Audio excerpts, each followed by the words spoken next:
Hermanos, gracias a Dios que nos podemos conectar y estar juntos en la Escritura, escuchando qué dice el Señor, siendo instruidos por el Señor. Te pido que juntos oremos antes de comenzar este servicio y que meditemos en las palabras de Jesús cuando dijo que el reino de los cielos se ha acercado. Señor, tú cuando viniste dijiste que el reino de los cielos se había acercado, que ya los últimos tiempos habían inaugurado en tu venida. Que así como tú fuiste fiel, Señor, al cumplir tu palabra en todo el Antiguo Testamento, de que vendrías, que irías a esa cruz, morirías y resucitarías al tercer día, también cumplirás tu palabra, Señor, que tú volverás en gloria, Señor, que estarás con nosotros, que tú estarás morando con nosotros, estaremos contigo, Señor. Te pido que alientes el corazón de cada uno de los hermanos, que nos aliente, Señor, que nos anime, Señor, al recordar que esa promesa, Señor, esa grande promesa de que tú eres nuestro Dios y que ahora nosotros somos tu pueblo, es real, Señor. Que es real ahorita, Señor, y será real cuando tú vengas en gloria o cuando nos lleves a tu presencia, Señor. Quita todo temor, toda angustia, Señor. Que nos puedas llevar a entender que tú eres Dios y que tú inauguraste tu reino y que lo consumarás, Señor. Tú eres todopoderoso, tú eres sabio, tú eres bueno, Señor. Enséñanos a anhelar y a vivir a la perspectiva, a la luz de que tú eres el Dios de gloria. En tu nombre oramos. Amén y amén. Vamos a alabar juntos a nuestro Señor. Alabado sea tu nombre, Jesús. Exaltado al sumo. Glorificamos hoy tu nombre, Señor. Que el cielo y la tierra te alaben, Señor, eternamente y para siempre, Señor. Glorificamos hoy tu nombre.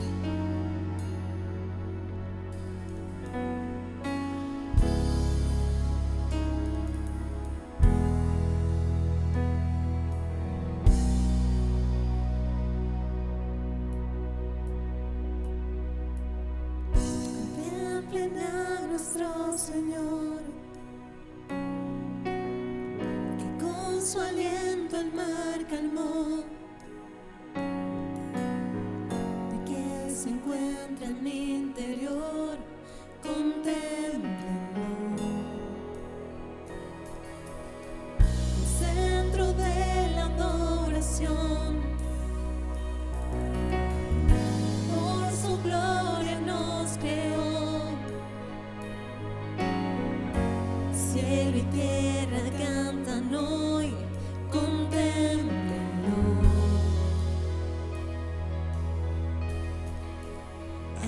Aleluya.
Señor, hoy te adoramos, como el salmista dice en el Salmo 103.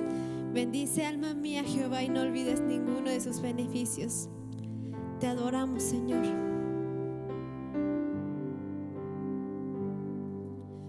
Bendice al Señor, alma mía, hoy su nombre santo es.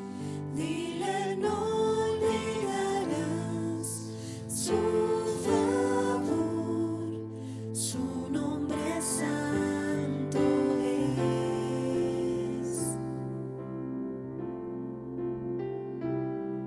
El sol salió, su bondad es nueva. Es hora de cantarle a Él. No sé qué pasará, si la tarde llegará, pero me encontrará cantando a Él. Bendice al Señor, alma mía, hoy su nombre santo es. Dile, no olvidarás su favor, su nombre santo es. Cantes amor y tu ira es lenta. Tu nombre, Dios, yo proclamaré. De tus bondades seguiré cantando.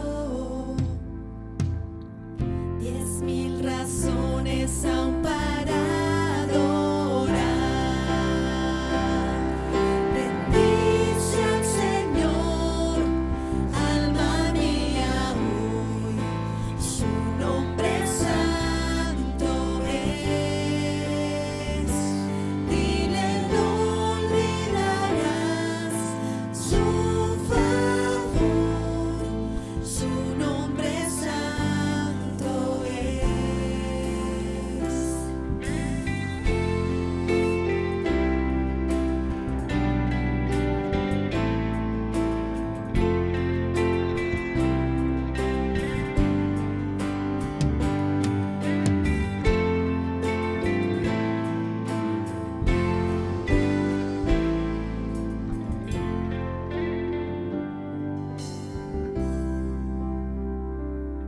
Se llegará el día en que mi fuerza se canse aquí y llegue a su fin. Aún cantará mi alma tus bondades. Por 10,000 años y una eternidad.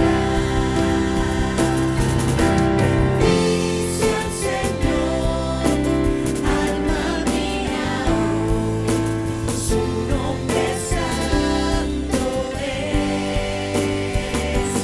Dile, no olvidarás su favor, su nombre santo es.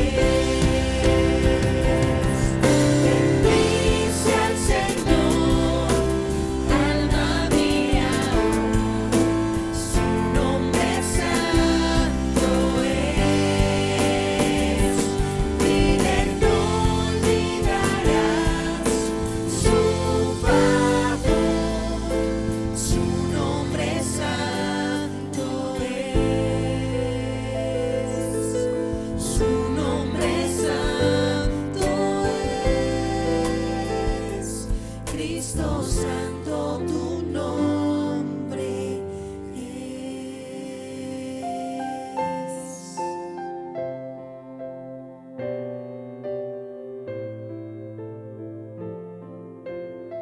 Hermanos, es el tiempo de nuestra ofrenda y te pido me acompañes en tu Biblia, Lucas 21.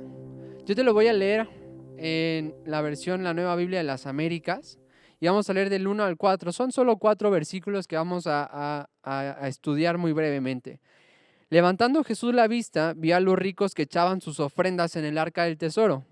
Vio también a una viuda pobre que echaba allí 2 pequeñas monedas de cobre. Y dijo: en verdad les digo que esta viuda tan pobre echó más que todos ellos, porque todos ellos echaron en la ofrenda de lo que les sobra, pero ella de su pobreza echó todo lo que tenía para vivir. Rápidamente, esta viuda se encuentra en el arca del tesoro echando sus ofrendas. Esta área del templo era donde podían entrar las mujeres y los gentiles, y Jesús está ahí sentado viendo cómo están echando las ofrendas. Y le llama a sus discípulos y le dice que vengan a ver lo que estaba sucediendo. Ahora pregúntate, ¿por qué el Señor quería que lo viera? ¿Por qué el Señor, por medio del Espíritu Santo, iluminó esta revelación, reveló esto en la Escritura para que nosotros lo tuviéramos? Bueno, igual que los discípulos tenían que ver lo que estaba pasando, nosotros tenemos que verlo. ¿Qué está sucediendo? Esta mujer era viuda y era pobre. ¿Qué significa esto? Que no tenía ningún sustento. Su esposo, aquel que era llamado a proveer para ella, aquel que era llamado para cuidarla, no estaba ya. No tenía nadie. Es decir, estaba financieramente arruinada en el futuro. Y en este momento era pobre, no tenía nada. Y dice que echa 2 monedas pequeñas de cobre, que en las monedas que se usaban en el antiguo Israel en el siglo I, era una moneda tan pequeña como nuestra moneda de 10 centavos, y como también era la más pequeña, era la de menos valor. Y dice Jesús que ella echó mucho más que los otros. ¿Por qué echó mucho más que los otros? Porque el Señor no nos juzga, depende de cuánto ofrendemos en cuestión de cantidad. Es decir, no es más deleitoso para el Señor si tú ofrendas cierta cantidad que es mayor que otra por ser esa cantidad. Lo que el Señor mira es nuestros corazones. Pablo dice que el Señor ama al dador alegre y que cada uno dé según haya prosperado. Entonces, la ofrenda no tiene que ver con cuánto ganes, no tiene que ver con a partir de cierta cantidad yo ya puedo ofrendar, porque es un llamado de toda la iglesia. Esta mujer confiaba en el Señor, de otra forma no lo hubiera hecho. Mientras los ricos dice que daban de lo que les sobraba. Es muy fácil ser dadivoso cuando hay un exceso y cuando ese exceso no afecta ni cambia tu estilo de vida. Pero pensemos en esto. La forma en que tú usas tu dinero el día de hoy evidencia que Cristo es el Dios de gloria que gobierna tu vida, y por lo tanto ese dinero que tú tienes lo usas como administrador de él, o muestra que tú crees que tú eres el mismo Dios de tu vida y que lo que determina en lo que vas a gastar está en función de tus deseos y de tus placeres. Es deleitoso ofrendar, pero es deleitoso hacerlo a la luz y la perspectiva de que nuestro Dios nos ha dado para darle a Él. Lo que nosotros tenemos, lo tenemos porque Él nos lo ha dado, no porque lo hayamos ganado sin que Él nos lo hubiera dado. Quiero que cierres tus ojos y oremos y le pidamos al Señor en este momento que nos dé gracia para ver las cosas como Él las ve. Señor, esta mujer de verdad no tenía nada más que esas 2 monedas y te las dio. Te pedimos, Señor, que no nos dejes pensar que es el dinero, la cantidad de lo que damos, lo que lo hace agradable delante de tus ojos, Señor.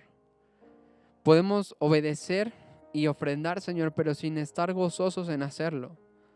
Podemos ofrendar por compromiso, pero no porque de verdad queramos participar de esta obra, de esta oportunidad de gracia que tú nos das.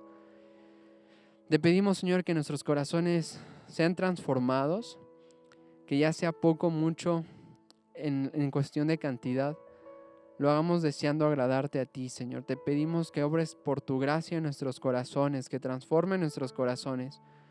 Que aquellos que tengan abundancia, Señor, den abundantemente. Y aun los que tengan poco, den conforme a tu voluntad, según hayan prosperado. Esta mujer es un ejemplo de confianza porque ella no tenía nada. Enséñanos a estar conscientes que somos administradores, Señor, y no dueños de lo que tú nos has dado. En tu nombre oramos. Amén y amén. Hermanos, vamos a pasar al tiempo de la predicación y vamos a adorar a nuestro Dios escuchando la palabra del Señor predicada. Y nos quedamos con nuestro pastor.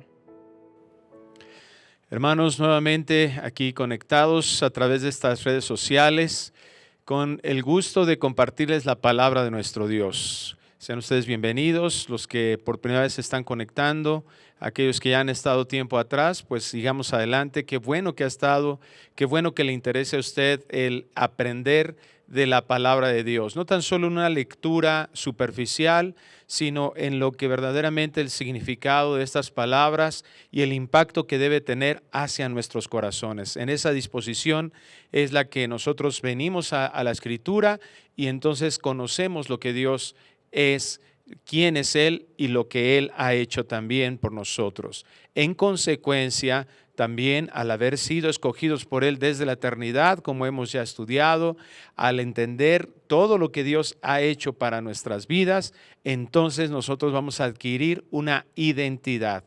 ¿Quiénes somos para Dios? Nos va a identificar y entender quiénes somos y las razones por las cuales estamos en este mundo. En la ocasión pasada aprendimos que Dios muestra su gracia para salvar tanto a judíos como a gentiles. No es exclusivo de judíos, no es exclusivo de gentiles. Es decir, no es el gentilicio, no es una cuestión de raza, no es una propiedad personal lo que define la posibilidad de ser salvados. Es una elección soberana. Dios decidió a quién iba a salvar. Y los primeros convertidos, lo vimos en la ocasión pasada en estos versículos que Pablo expresa a la iglesia de Éfeso, fueron de Israel, fue el ministerio de Cristo. Cristo lo dijo literalmente, venido a las ovejas de Israel. Sabemos que hubo también algunos gentiles convertidos, como esta mujer sirofenicia, que era gentil. Hubo esa oportunidad, la gracia de Dios alcanza no tan solo a judíos, aun cuando estamos diciendo que el ministerio fue a Israel, es una generalidad. ¿Qué significa eso? Que Dios en su soberanía también, en su gracia, hace algunas excepciones. Para la cantidad de personas que había en el mundo, principalmente en el Antiguo Testamento, salva a unos de Israel. Ni siquiera toda la nación de Israel era salva.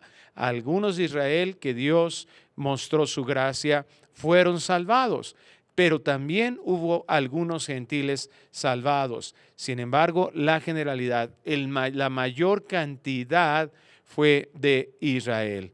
Y vimos que posteriormente viene el tiempo de la iglesia. Dios lo había prometido, Dios lo había profetizado a través de hombres que dieron con años de anterioridad. Jeremías, Ezequiel hablan de un nuevo pacto y vemos que cuando llega el Señor aquí, llega a Israel, tiene una iglesia de 120 cuando Él es ascendido, los del aposento alto. Y a partir de ahí, ese aposento alto dentro de Jerusalén se empieza a extender posteriormente a partir del día de Pentecostés. En ese día que son investidos los apóstoles y esta iglesia del poder de la manifestación del Espíritu Santo para poder serles testigos, inicia ahí con una conversión multitudinaria en ese día a través de la predicación del apóstol Pedro. Con todos los apóstoles sale ahí puestos de pie, nos narra el capítulo 2 de Hechos. Y a partir de ahí, conforme a lo que Dios había dispuesto, Cristo les había dicho desde dónde: Jerusalén, Judea, Samaria y por toda la tierra. Fue el diseño y el plan de Dios de cómo se expandió el evangelio a través de su iglesia, de sus apóstoles, iniciando desde ahí, y que principalmente las conversiones fueron ahora de gentiles.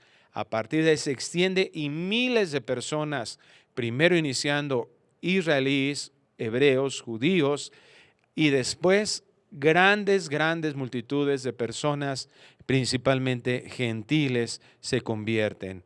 Vemos que el nuevo pacto termina, no termina, sino tiene una continuidad en la última semana de Daniel, en los 7 años que nos muestra esta parte de la revelación de Dios que apunta desde hoy al futuro, en donde en esta última semana, que implica 7 años, será reconciliado el pueblo de Dios. Y vemos que Pablo utiliza estos argumentos para expresar cómo los gentiles también son regenerados. ¿Cuáles son estos argumentos? ¿Qué es lo que sucedió en sus vidas?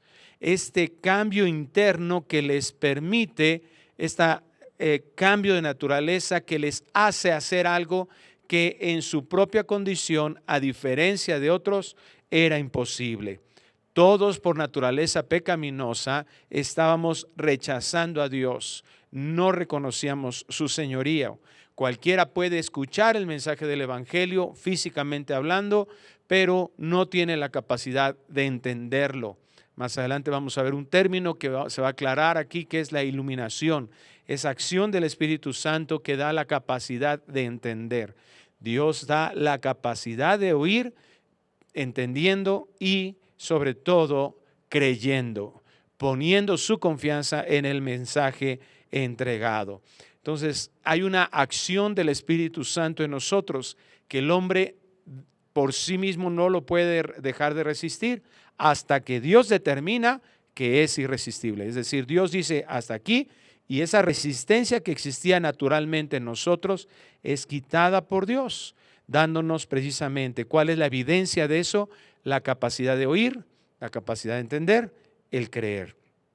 La capacidad de atender ese llamado de Dios donde Él nos escogió soberanamente.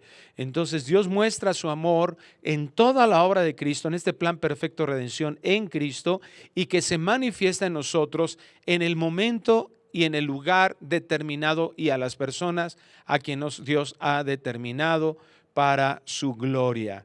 Somos, dice la Escritura, como lo vimos y lo vamos a volver a repasar el día de hoy, sellados con el Espíritu Santo, declarados como pertenencia suya, de su propiedad. Cristo nos redimió completamente. Por eso, actualmente, nuestro cuerpo, nuestra alma y nuestro espíritu le pertenecen a Él.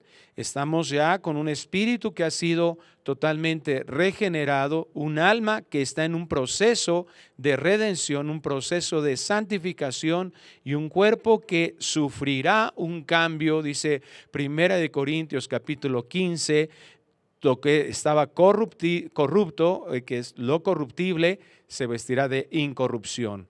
Entonces, ahí es donde nosotros seremos redimidos en su totalidad. Es decir, la glorificación implica que todo aquello que nos tendía al pecado, el residual de pecado, es quitado en este tiempo. Entonces, vemos que Cristo pagó por todo esto. Le pertenecemos a Él. Este es el sello que está significando y que está implicando aquí las palabras de Pablo. Y vamos a volverlo a leer. Estas características de un cambio interior, y por eso el día de hoy, al no haber concluido la semana pasada, vamos a hablar de este cambio interior. Un hijo de Dios real, un hijo de Dios verdadero. ¿Quién es este hijo de Dios verdadero? El que ha tenido este cambio, esta acción de Dios sobre sus vidas. Es lo que está explicando el apóstol Pablo. Voy a leer nuevamente desde el versículo 11 para darle continuidad al estudio que estamos haciendo de esta preciosa carta.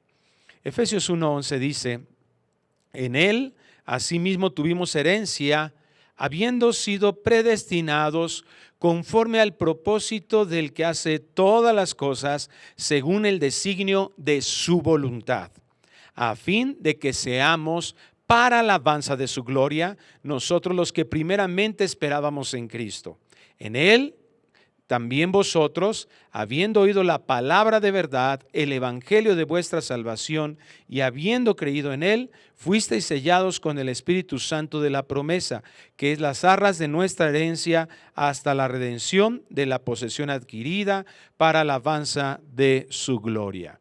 Nosotros tenemos que entender ahora como hijos de Dios que lo que se nos está explicando aquí en la Biblia son cosas espirituales, es decir, tienen un principio en lo espiritual, no en lo físico.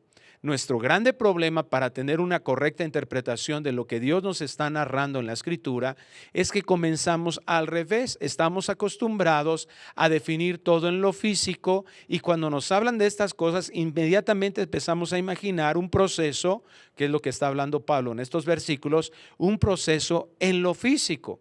Tú escuchas la palabra oír y tú sabes lo que eso significa físicamente hablando. Es la capacidad de percibir sonidos que entran por tu sistema auditivo a través de tu orejita, todo este sistema, y después esas señales se interpretan en tu cerebro.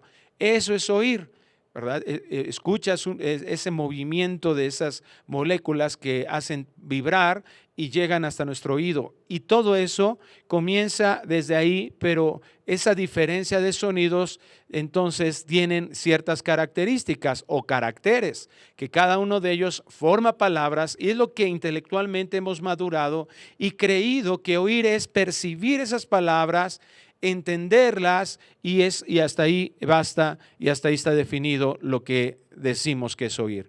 Pero como ya vimos la semana pasada, no está hablando aquí el apóstol Pablo solamente de la capacidad de percibir percibir sonidos. No es ese solo el oír, porque entonces, si estuviera Pablo hablando de ese oír, imagínate una persona que no tiene la capacidad de oír físicamente, no podría ser salvo. Sin embargo, no está hablando de eso, como ya lo vimos, está hablando de una actitud. El oír es el percibir esos sonidos o el percibir ese mensaje, porque no es necesariamente por el oído. Está hablando de percibir un mensaje, puede ser cuando lo lees, puede ser cuando alguien te lo predica, pero puede ser también cuando alguien te lo está describiendo de alguna manera, ¿verdad? Por ejemplo, lo que decía, un sordo o alguien que no tiene estos sentidos, ¿no podría ser nunca salvo? No, pero esa persona ya está hablando aquí de una persona regenerada. ¿Por qué? Porque antes de eso era imposible hacerlo. Alguien que no tiene esta acción del Espíritu Santo, es imposible que realmente tenga siquiera esa actitud. Todos, dice Romanos capítulo 3, estábamos en una condición de hacer maldad, desagradar a Dios, dice Romanos 8. Entonces, era imposible que nosotros podríamos, ¿qué más agradable puede ser a Dios que nosotros escuchemos su palabra, la atendamos y entonces la hagamos?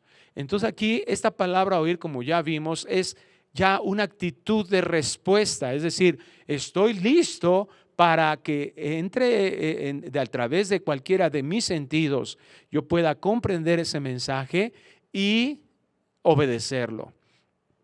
Entonces, ¿quién hace esto posible? Pues es lo que dice el versículo 13. En Él también vosotros. Dice en la versión Huneman de la Biblia, ¿en quién? Esta sería tal vez la mejor traducción. ¿En quién también vosotros? ¿Quién estamos hablando en esos? En Él, ya lo hemos mencionado con autoridad, Cristo. Cristo es el medio vital que hace posible la posición para la posesión de estas bendiciones. La obra de Cristo es la que nos permite que esto sea posible. En Él también vosotros, habiendo oído la palabra de verdad, el evangelio de vuestra salvación. No es oír cualquier cosa, es oír el evangelio. No es cualquier mensaje religioso, no es oír hablar de que Dios es amor, sino lo que el evangelio nos está enseñando. Y es muy importante que nosotros sepamos que evangelio, que significa buenas noticias, el evangelio completo es parte de una muy mala noticia. Si nosotros no entendemos esa mala noticia, nunca vamos a entender realmente lo que es la buena noticia. ¿Cuál es esa mala noticia? Que todos estábamos en una condenación eterna, es decir, alejados de Dios por toda la eternidad. Entonces, aquí dice, en Él también llegamos a esta posibilidad, el evangelio de vuestra salvación. Recibimos del Padre ese evangelio que está ahí en la Escritura. Esa buena noticia de que nosotros, imposibilitados de poder reconciliarnos con Él, Cristo Jesús hizo lo necesario para eso. Pero ¿quién le da la capacidad de oír? Repito, ya lo hemos visto, dice en Juan 6, que dijo Jesús, nadie de los que vienen a mí les echaré fuera y yo les resucitaría en el día postrero. Pero posteriormente Él dice, ¿quiénes son los que vienen a Él? los que el Padre me ha atraído, los que el Padre, dice literalmente esa palabra, ha arrastrado. En esa incapacidad que nosotros teníamos, el Padre tiene que hacer todo, tiene que lograrlo. Él es el único que lo puede lograr, que nosotros lleguemos a Cristo. Por eso este oír no es solo una capacidad física, nuevamente lo reitero, es una capacidad que solo da el Espíritu Santo, dice Tito 3:5, a través de la regeneración. Jesús también lo explicó en Juan capítulo 3 con Nicodemo. Os es necesario nacer de nuevo. Si no naces de nuevo, no puedes entender el reino de Dios, ni nada del reino de Dios. Esta obra de regeneración es necesaria ante esta incapacidad humana debido a la naturaleza caída del hombre. Por eso hay una grande divergencia y el problema radica en eso. Todos sabemos que cuando entra el pecado, el hombre cae. Y el problema que tenemos es entender qué tan profunda es la caída. Algunos piensan casi que fue un tropezón, que fue un pequeño error de Adán. No, fue algo grave, algo que afectó totalmente la naturaleza, a tal grado que debido a la obra de Cristo o gracias a la obra de Cristo, el Espíritu Santo ahora tiene los elementos para cambiar nuevamente esa naturaleza. Pero es algo que tenemos que nosotros discernir, entender de acuerdo a la Escritura. Solo la regeneración permite oír con disposición a obedecer este llamado del Evangelio. Hay muchas cosas empíricamente hablando para comprobarlos. ¿Por qué Cristo le predica a todos los judíos y solo unos cuantos de ellos son salvados? Porque muchos le rechazaron, ahí mismo en Juan 6 que mencioné hace un rato, cuando Él les dice, ¿verdad? El que no comiere de mi carne y el que no bebiera de mi sangre no tendrá parte conmigo en la eternidad. Entonces, ¿qué hacen muchos? Se ofendieron y se fueron. ¿Cuál es la diferencia? Según la Escritura, la diferencia en relación a la condición de pecado es ninguna. Todos estábamos en la misma condición, todos los seres humanos. Nos engloba y nos describe en la misma condición. Esa incapacidad que tenemos a reaccionar a Dios, a su voz, la teníamos todos nosotros. Dios tiene que venir y hacer algo nuevamente en nuestras vidas para que eso pueda cambiar. Entonces vemos ahí que dice Pablo, habiendo oído, ¿quién nos da la capacidad de oír? Dios, el Espíritu Santo directamente. Y habiendo creído en Él. Nuevamente, repito, lo vamos a ver en el siguiente capítulo, la fe es un don de Dios. La única forma que la incredulidad que tenemos dé paso a la fe es solo, como dice aquí Pablo, debido a Cristo, al Salvador, al que quitó el estorbo. La incredulidad en sí misma es un pecado. El evangelio que salva al pecador es un mensaje cristocéntrico. No es un mensaje que esté creyendo o plasmado en la Escritura o lo que nos dice la Escritura. No es un mensaje que nos esté hablando de la capacidad que tiene un ser humano para poder responder a Dios. No, nos está hablando que solo en Él, en respuesta a su misericordia, en respuesta a su bondad. Esto es lo que tenemos que comprender. La Biblia, desde Génesis hasta Apocalipsis, tiene ese mensaje. Tiene que estar enfocado al Señor, a Dios, a Cristo, no a nosotros. Los hombres no somos enviados a la salvación. No tenemos esa capacidad, no es lo que está diciendo eso. Nos somos enviados al Salvador. Nos lleva Él hacia allá. Creemos, habiendo creído en Él, es que Él hace esa obra. El griego que está aquí estructurado en estas palabras, habiendo creído en Él, no asigna a la persona que creyó la obra, sino la está asignando literalmente a un externo, en este caso a Dios, que fue el que da la capacidad. Entonces no es una aceptación intelectual al mensaje. Esta es la confusión de muchas personas que no han creído en él. El aseverar acerca del mensaje, el pensar que es un lindo mensaje, el pensar que es un conveniente mensaje, no es creer en él. Tengamos también cuidado.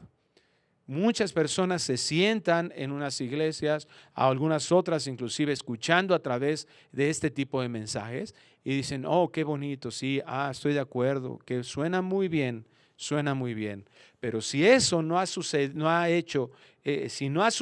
en sus vidas, que eso se ha vuelto una realidad, si esas personas no se piensan lo suficientemente pecadoras como para tener la necesidad de un salvador de la consecuencia de su pecado, entonces no han creído.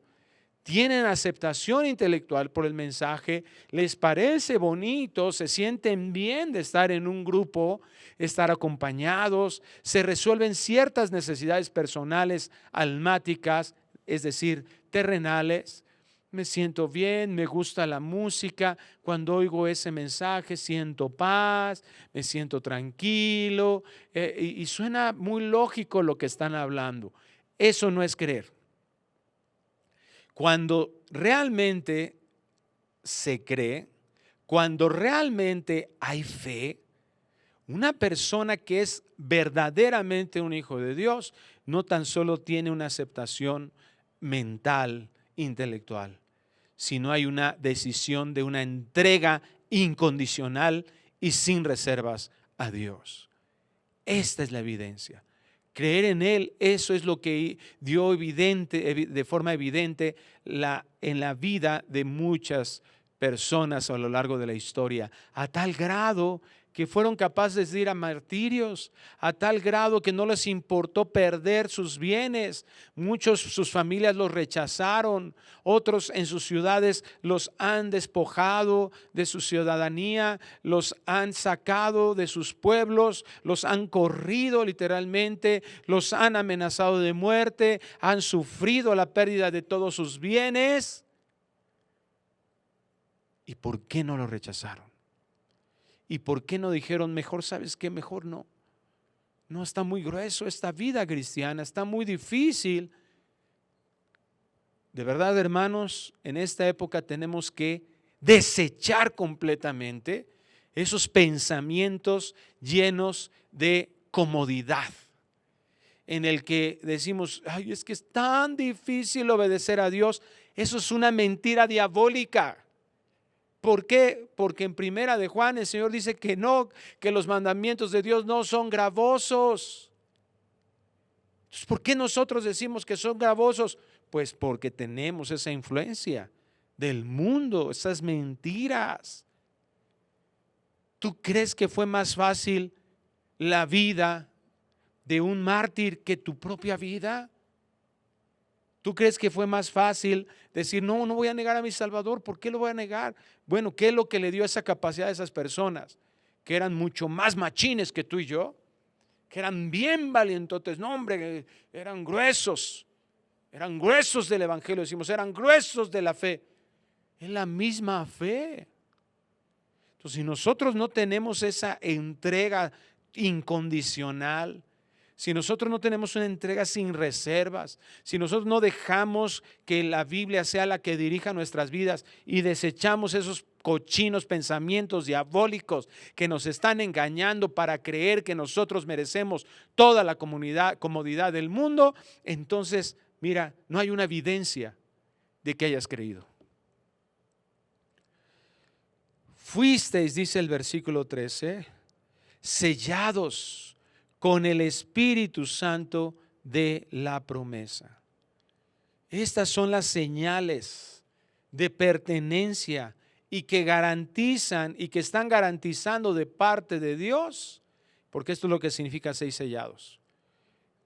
Se hacía esta obra, o sea, en el momento en el que Pablo escribe esto, era una forma en que se hordaba a veces las orejas de algunos esclavos. O sea, el significado de este sello era que le pertenecía a un amo.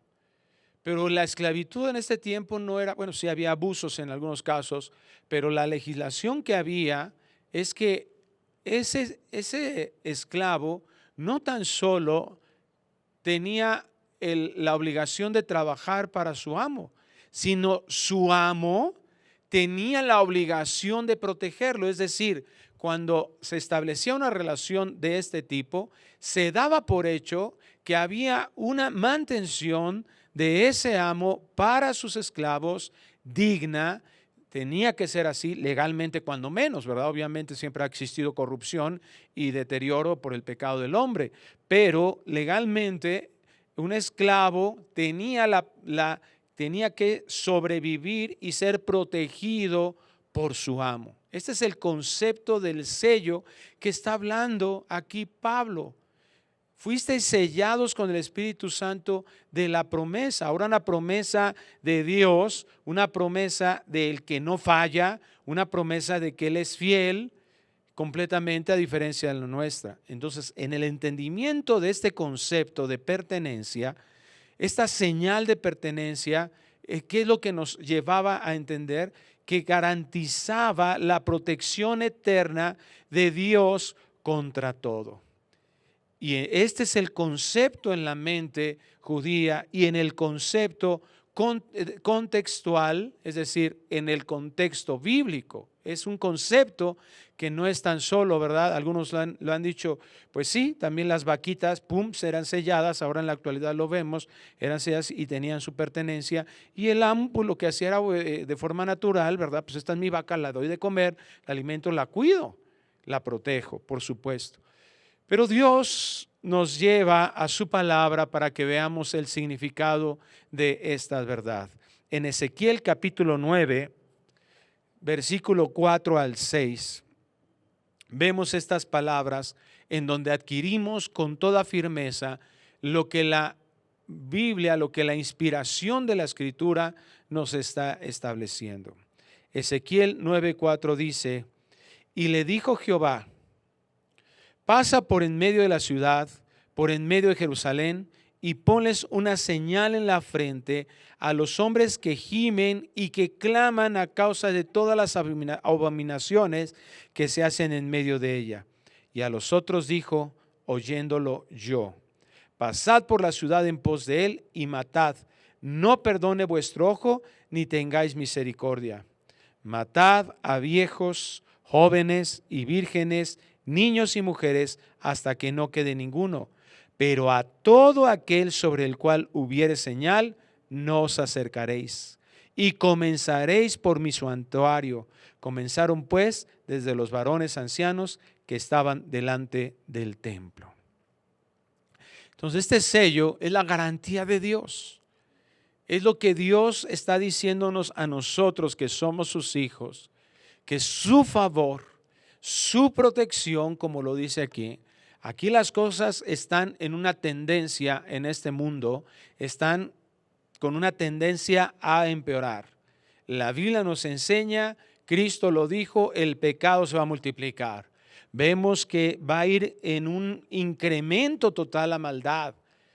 Es que todo va a terminar en esa semana narrada en Apocalipsis, donde va a haber terribles acontecimientos. Cada vez esto es peor.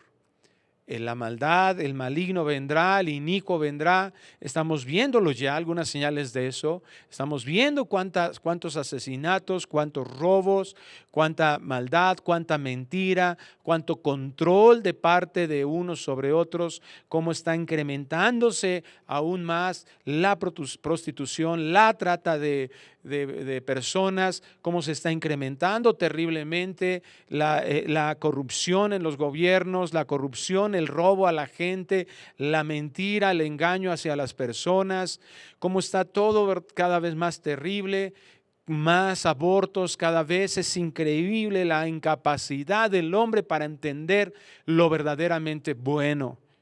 a través de pensamientos, de ideas de que pues este es mi cuerpo, y entonces tratar de justificar filosóficamente lo que es en la realidad un absurdo. Platicando con unas personas, unos hermanos nos están hablando acerca del nacimiento prematuro de sus hijos. Tuvieron gemelitos y cómo ellos tuvieron que tenerlos en el hospital un mes.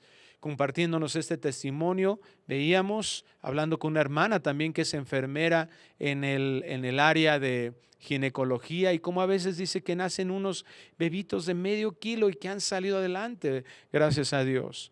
Pero ese bebito que ha nacido prematuro, así que están en una lucha, en una inversión de enfermeras, doctores, anestesiólogos, todo un equipo para tratar de salvarle la vida, todo el dinero y todos los recursos que sean posibles para salvarle la vida. Si lo tiene aquí en el vientre de su mamá, ese es el intento. Pero 10 centímetros adentro, ese mismo doctor puede ser el que le quite la vida. ¡Qué aberrante! Con una justificación absurda de que este es mi cuerpo. Puede ser este tu cuerpo, pero ese es un cuerpo totalmente diferente. Ese cuerpo, en primera instancia, no puede decidir defenderse. Pero si dejamos pasar el tiempo en lo natural de nuestra existencia, pues ese cuerpo pediría vivir, reaccionaría para vivir, pero no tiene la fuerza para hacerlo. No nos engañemos, pero hemos llegado a tratar de autojustificarnos porque esa es una tendencia de la carne, dice Romanos 10. Todo el mundo busca su propia justicia.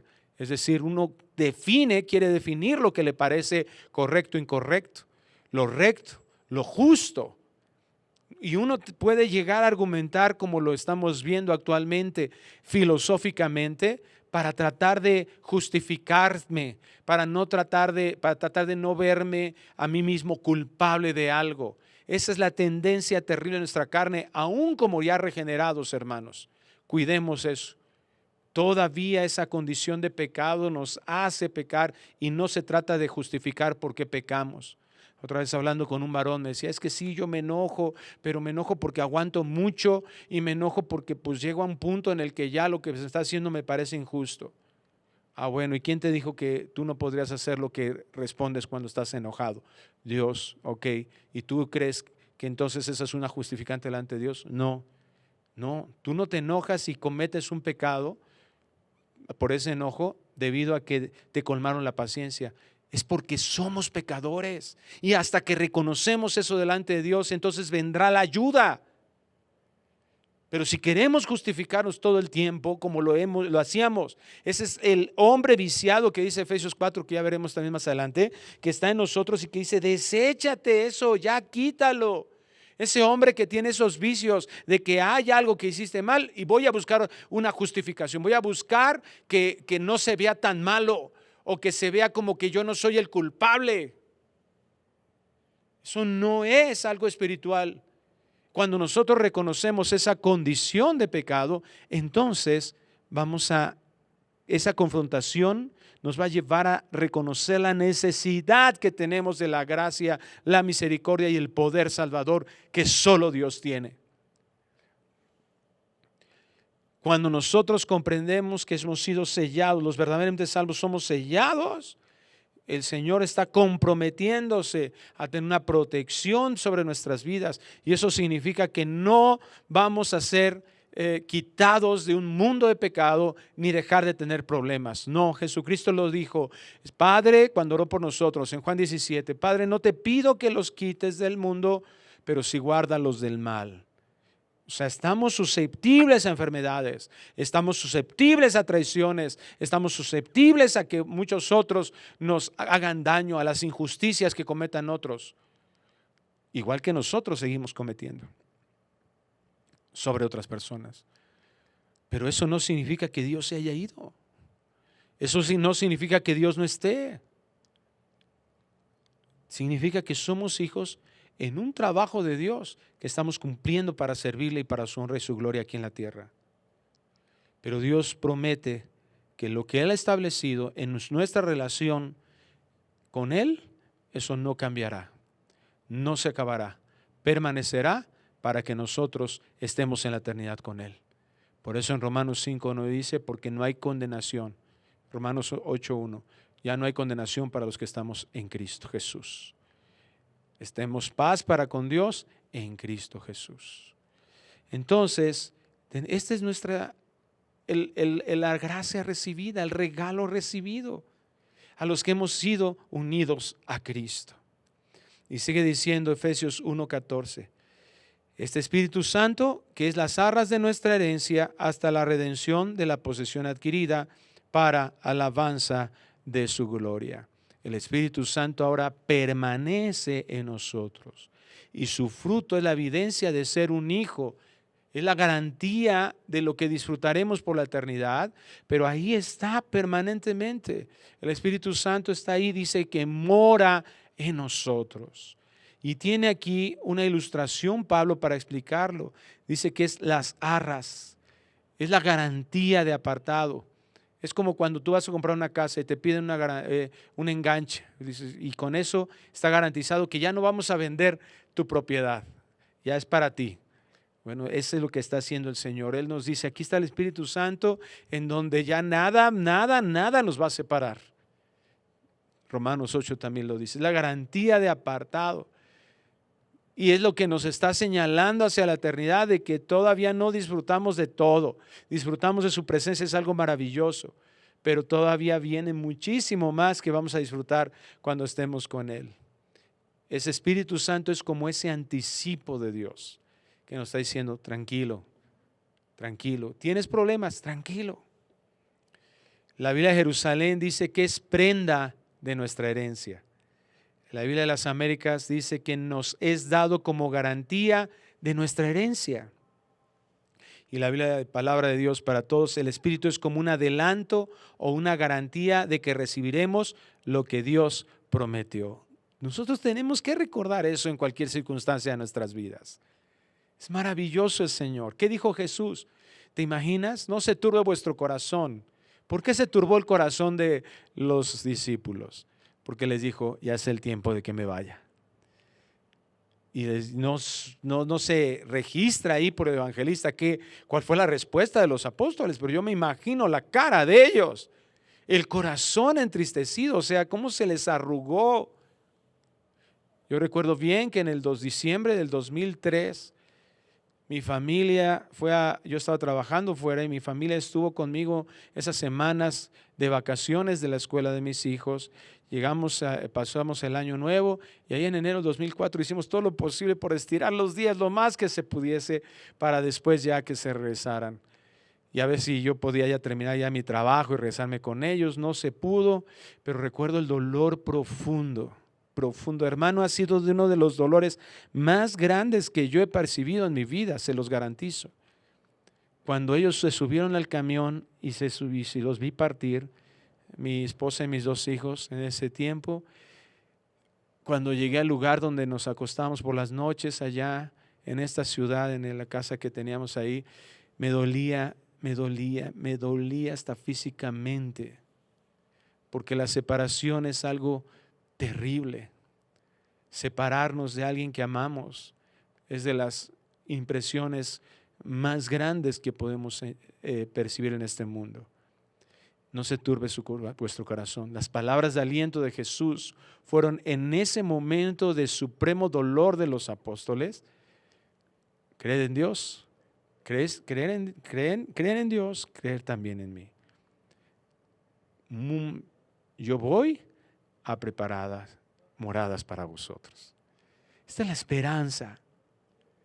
Es la esperanza. Ya vimos que somos hijos para heredar. Y Dios desea que vivamos seguros de ello. Dios ya no quiere que andemos como ratitas correteadas aquí en el mundo. No, que vivamos con seguridad, en paz, que si viene una adversidad estemos confiados. Señor, mira, aquí está esta necesidad económica, tú sabes cuándo, tú sabes cómo. Señor, mira, se enfermó mi familia, tú sabes cuándo y tú sabes cómo, porque estamos en una situación temporal aquí en la tierra. Somos peregrinos. Y no tenemos que usar eso como un aislamiento en nuestras vidas. No, sino con una idea de que lo que hagamos aquí en la tierra va a tener una repercusión totalmente en la eternidad. En 1 Corintios 6:19 nos enseña esto, esta verdad de la permanencia del Espíritu Santo en los hijos de Dios. Dice así 1 Corintios 6:19, ¿o ignoráis que vuestro cuerpo es templo del Espíritu Santo, el cual está en vosotros, el cual tenéis de Dios y que no sois vuestros? O sea, no hiciste nada para merecerlo, ya lo hemos insistido nuevamente, lo dice aquí, el cual tenéis de Dios y que no sois vuestros. Porque habéis sido comprados por precio. Glorificad pues a Dios en vuestro cuerpo y en vuestro espíritu, los cuales son de Dios. No hay que esperar una experiencia mística, ay, ¿verdad? Ay, yo cuando hablo en lenguas, hay un éxtasis así emocional. No, el Espíritu Santo ya está dentro de nosotros. Dios lo prometió, somos bautizados en Cristo y hay un solo bautismo y estamos ahí investidos y el Espíritu Santo dice aquí, mora ya en nosotros, ya está aquí, está en nosotros como hijos de Dios. Si hemos sido oídos, hemos oído por la obra de su gracia, hemos creído en su poder, fuimos sellados con el Espíritu Santo. Entonces, al ser regenerados y justificados, el Espíritu Santo ya está permanentemente en alguien que verdaderamente es cristiano. Al crecer, se hace evidente, ¿verdad? Cuando crece ahí nuestra dependencia del Señor, cuando renovamos cada vez más nuestro entendimiento, conocemos más de Dios y nosotros actuamos conforme a eso, pues el fruto va a ser muy evidente. Hay 3 evidencias que quiero mencionarles muy claras de un verdadero hijo de Dios que nos está hablando aquí el Señor. Creerá por completo en el Señor Jesucristo, acerca de Él y su obra en la Biblia.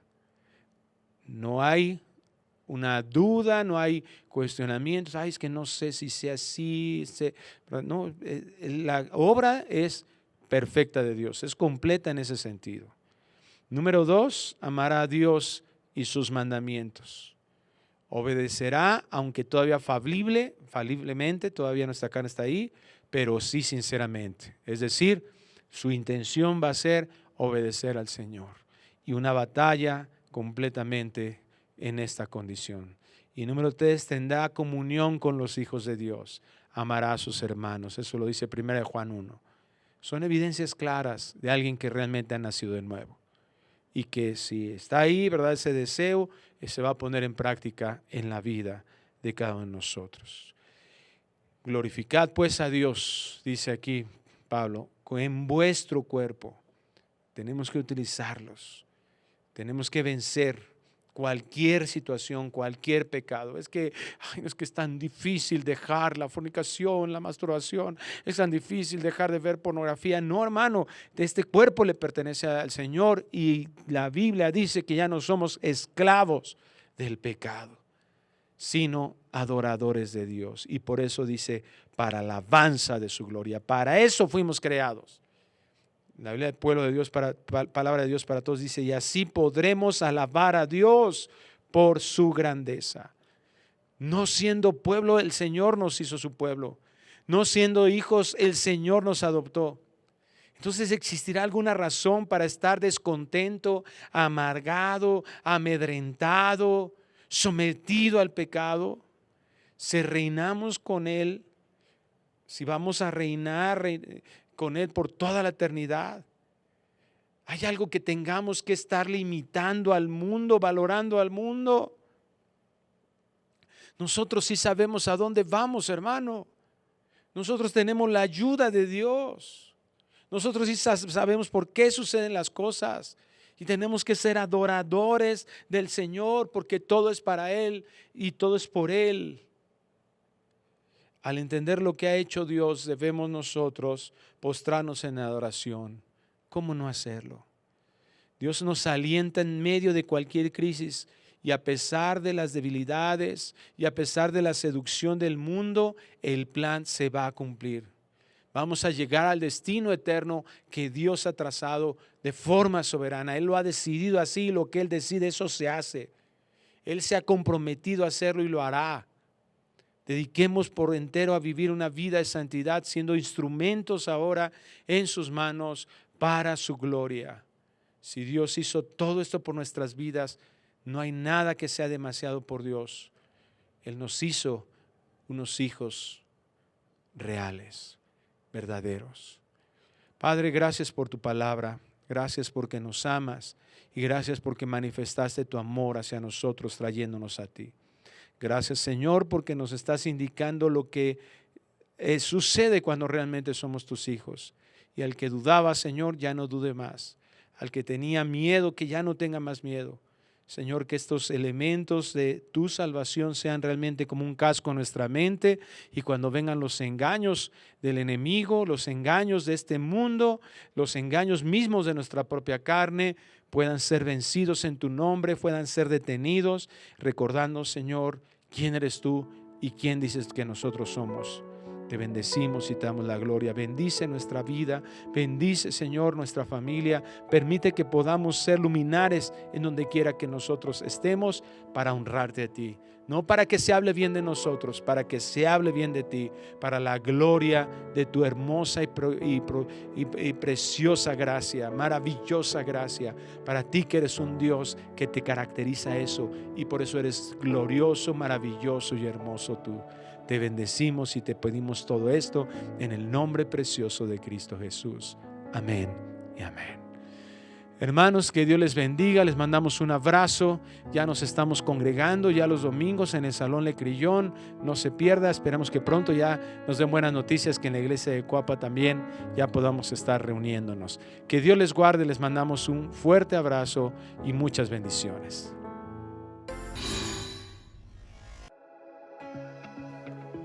Nos da mucho gusto a Marta, mi esposa, y a mí poder invitarlos a todos ustedes aquí al Hotel Iberoestar Selection Paraíso Maya, ahora en el mes de octubre del año 2021. Es un nuevo hotel que vamos a disfrutar muchísimo porque no se imaginan la calidad de los alimentos, las habitaciones y todo. Y sobre todo que vamos a través de la Biblia poder continuar compartiendo el alimento espiritual que necesitamos como matrimonios y familias. Así es, estamos bien emocionados por este cambio. Estamos estrenando hotel que está increíble, como dice Armando. Y también los años anteriores hemos sido testigos de los increíbles testimonios de matrimonios renovados, restaurados. Y estamos seguros que este año no va a ser la excepción. Así es que te animamos a que ya te puedas inscribir desde ahora para este 2021, que va a ser algo increíble. Estamos en nuevos comienzos y eso va a suceder con tu matrimonio. Así es que aquí los esperamos. Los esperamos.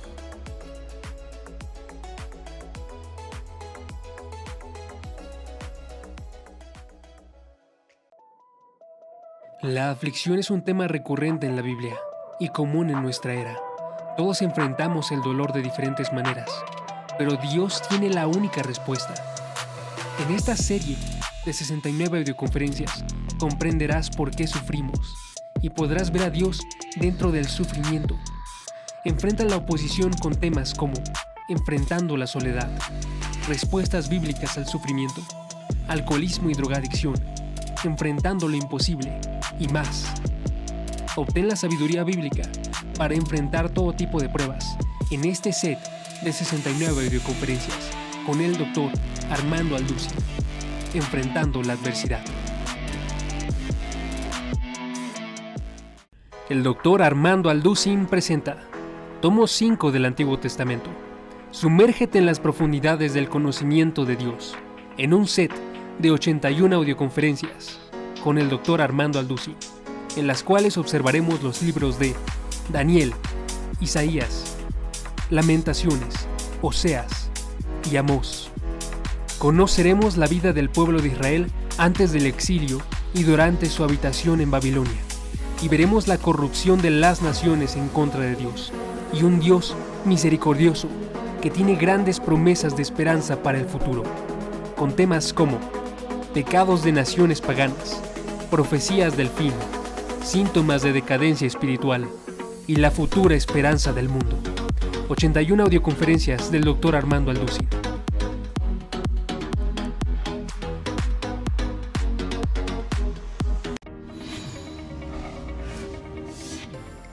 Vida Nueva para el Mundo se sostiene y propaga el mensaje de salvación de Jesucristo gracias a Dios y a tus donativos. Llevemos juntos el Evangelio de Jesucristo al mundo entero.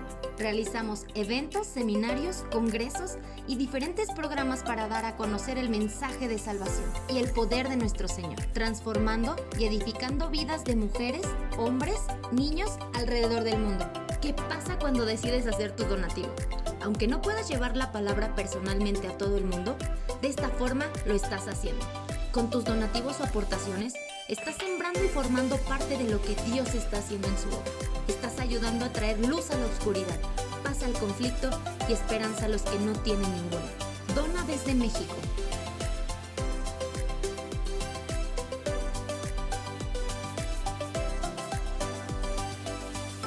Dona desde Estados Unidos.